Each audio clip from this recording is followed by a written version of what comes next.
I'd like to begin by asking a very simple question. What is this?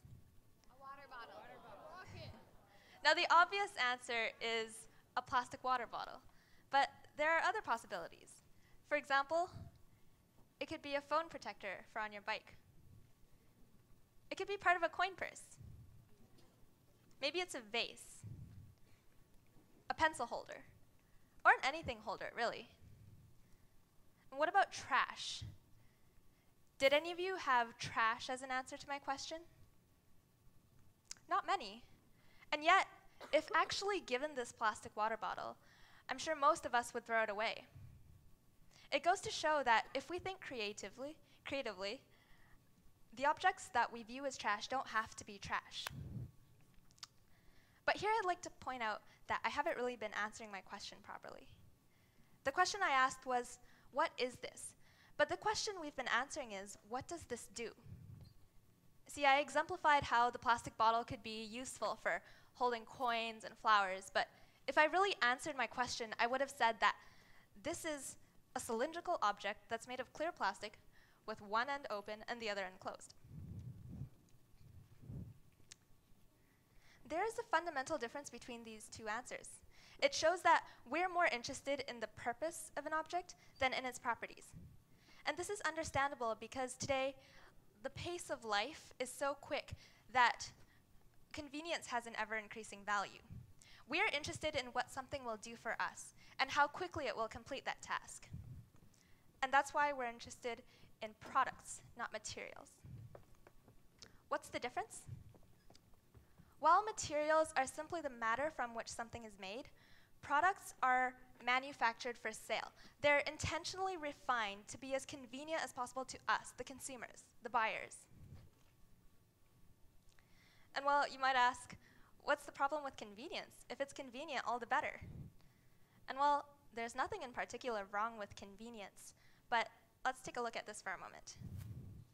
Sure, suitcases might make the perfect drawers, but we won't necessarily think of that, and that's because those suitcases are being marketed to us as suitcases.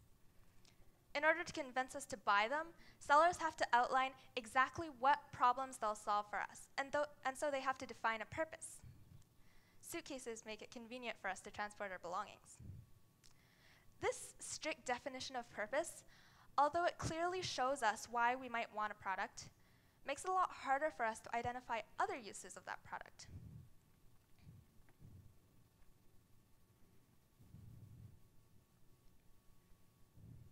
The definition restricts our imagination.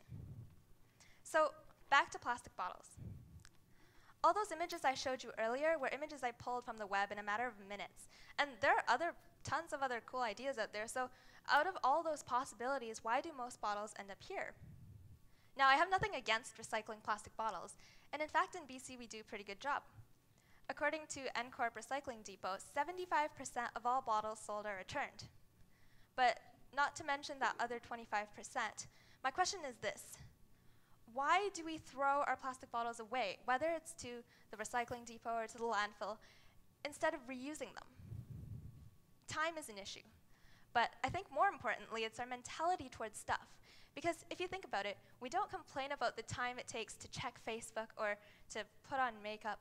I mean, these things aren't essential, but they're so deeply ingrained in our culture that we make time for them, sometimes without even being conscious of it.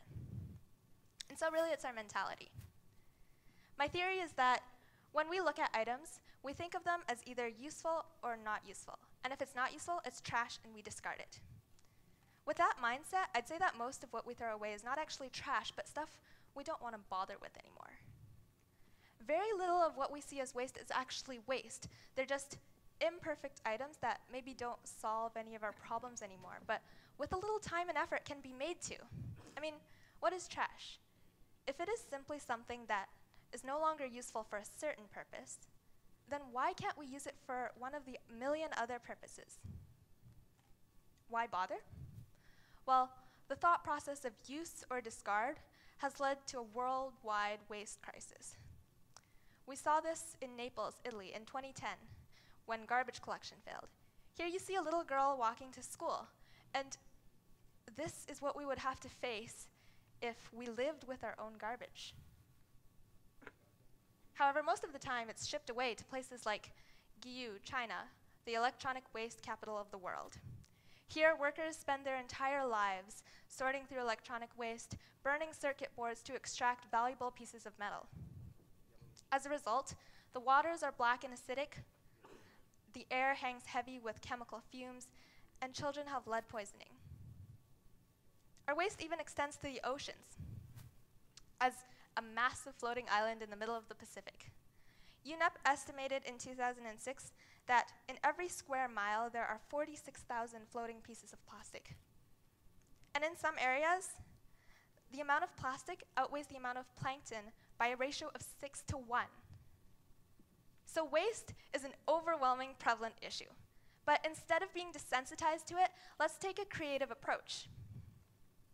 What if, instead of asking whether something still served its original purpose, we question ourselves and ask ourselves, what is this material made out of?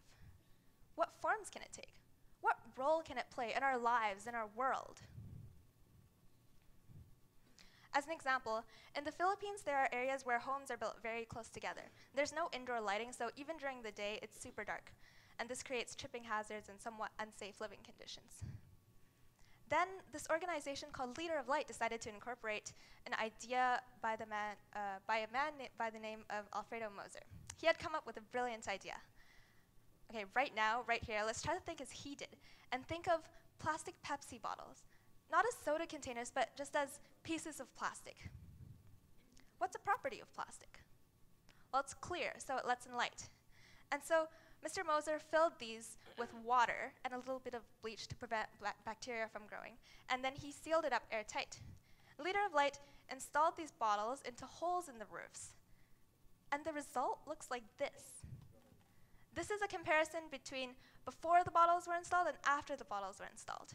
15,000 of these bottles have been installed in 20 Philippine cities. See, this is the type of innovation we can have with trash once we look past its original purpose. And sometimes the ideas may seem silly, but you'd be surprised where they'd take you. For example, another material we're all familiar with, styrofoam, is useful in a variety of ways, but very difficult to recycle. Then this company called Ecovative Design took agri-waste, which is basically agricultural waste such as hay, and they sterilized it and then proceeded to grow mushrooms on top of it. The mycelium of these mushrooms secrete a chemical causing the agri-waste to coagulate, effectively creating a replacement for styrofoam, one that is completely biodegradable. This innovation is fantastic. Who would have thought that agri-waste could become construction material? It's amazing that when we don't immediately reject seemingly silly ideas, the innovations that result can be fantastic. If we see materials as simply the molecules that comprise them and the properties they hold, a billion opportunities present themselves. A man by the name of Akinori Ito saw plastic and oil as the same thing. And so he invented a small machine into which you put unsorted plastic.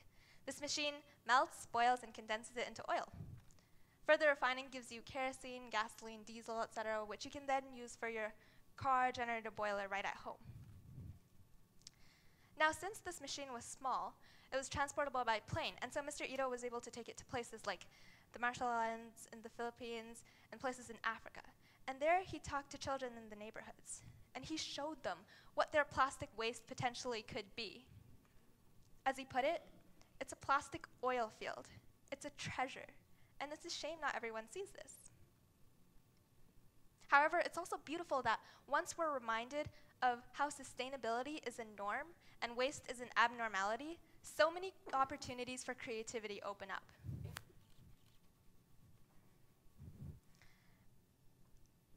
At one point, I forgot this and received an empowering reminder from a grade 2 child. Let me tell you a story. Locally, I lead the Burnaby Youth Sustainability Network, and 2 years ago, we hosted a community cleanup. So a couple of volunteers, I and a class of grade 2s went out in the community, and with buckets and tongs, we scoured the neighborhood. Now, gutters lined the side of the roads, and this one little girl saw a plastic bag buried under the mud, so she decided to pull it out. But then we saw there were more plastic bags.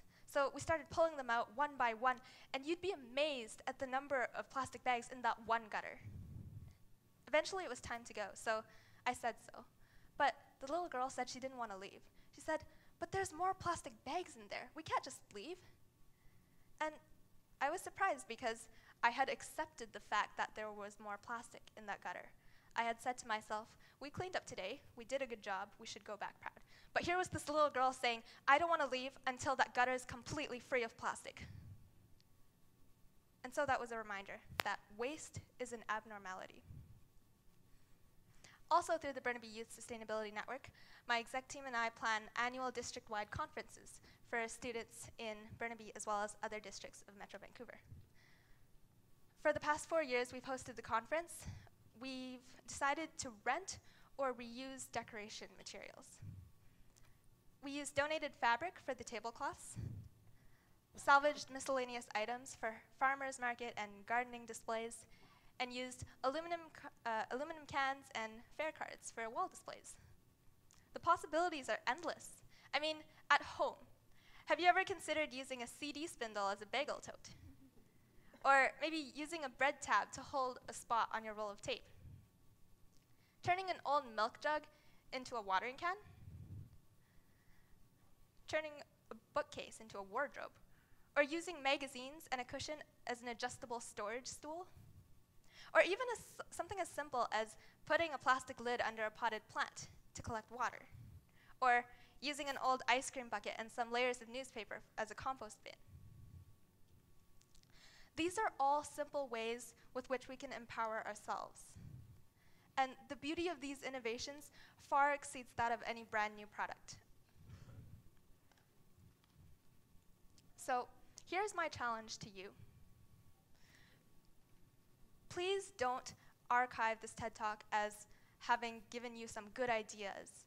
Instead, the next time you're about to throw something away, think about it. Trash isn't something that is no longer useful. Trash is something that we cannot think of other uses for, but those other uses exist. They say one man's trash is another man's treasure. Well, let's make our trash our treasure. Thank you.